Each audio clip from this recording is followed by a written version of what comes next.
again with better lighting with a man who loves turkeys again. And he's come up with a couple of defensive stories, which you'll hear the other stories from her to Buffalo a little bit later. This is in his own defense. And also understand, as a child, um, I guess he was like me. He wasn't really bad, he was just misunderstood. Go ahead, defend yourself. Defend myself.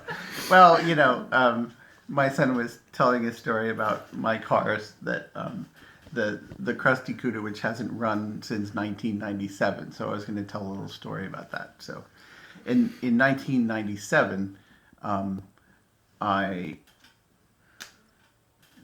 took the carburetor off that car. It was the first time I rebuilt a carburetor. And it took me a heck of a long time to get everything right on it. It's a Holly double pumper carb. And so I take it off the car. The car is in fine working condition before that. Well, sort of. And so I took the carburetor off. And very shortly after that, after finishing rebuilding it, my daughter was born. And she had a lot of very intense health problems. And I never got around to putting that carburetor back on the car. And what happened was, when I took the carburetor off, I put a plastic sheet and a couple of blocks of wood on top of the intake manifold so that it would be protected from anything accidentally falling into the intake manifold. So about 4 months later, my daughter died, and not really knowing what to do with myself, I got engaged in a number of projects that I had put off. And the first of those projects was I was going to get that Krusty Cuda running again. And I go and I throw the hood open, and I've got the rebuilt carburetor in my hand, and I look down, and squirrels have moved the blocks of wood off of the intake manifold, and they have moved the plastic and filled the intake manifold with about 1,000 tiny nuts. And I just put the stuff back and I slammed the hood. And I haven't had that car running ever since. Which the tiny nuts are probably not going to be good for the pistons when they meet them, right? No, it's going to have to be rebuilt. So it's been a project weighing on my mind. But and that sort of reminded me of a childhood story when we lived in Arizona, on Fort Huachuca, Arizona.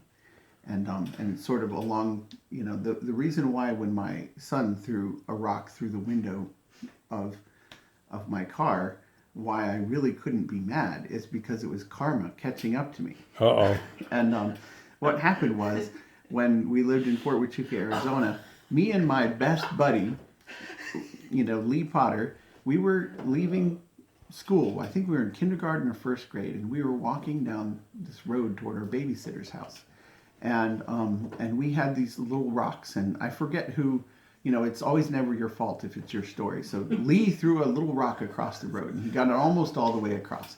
And I was like, oh, I can get a rock all the way. So I picked up a rock and got it all the way across the road. And then we started going for slightly heavier rocks. And we were, and finally we had these big rocks that we could barely lift, and we're just throwing them into the road with abandon. And this stupid car runs right into our rocks while they're up in the air. And one goes through the window of the car, and one bounced off the road and hit the muffler. And we just froze. Time stopped. And we were like, oh my God, this car hit our rocks. and Stupid car. It was a dumb car.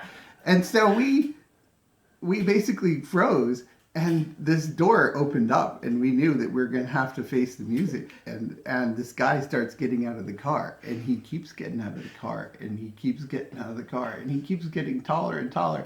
And he has got to be 47 feet tall, and I freaked. The minute I saw that he was this big guy, and he turned out to be a gunnery sergeant. And I just ran. I was like, I'm gonna die, so I just beat it. And my friend Lee was so transfixed he didn't move, and so he gave the guy his name and he gave him my phone number. And so he called my mom, and my mother answered the phone, and he said, "Do you have a son named Lee?" And she's like, "No, but I'm pretty sure." I know who you're talking about. It's like there were these two kids. They hit my car with some rocks, and she's like, "I'm pretty sure I know who the other kid was." And we ended up doing work for him and cleaning things and helping make up for all the trouble that we caused. But that guy scared the willies out of me. So that was the story about Lee Potter and the car rock.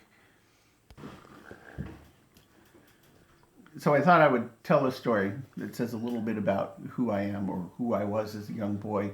But I think it tells a lot about the state of my mind even as an adult. It's amazing to me when I hear my mother tell stories about my childhood or my sister tell stories about my childhood, that in many ways my personality was formed at a very young age, and I have not changed very much, unfortunately. I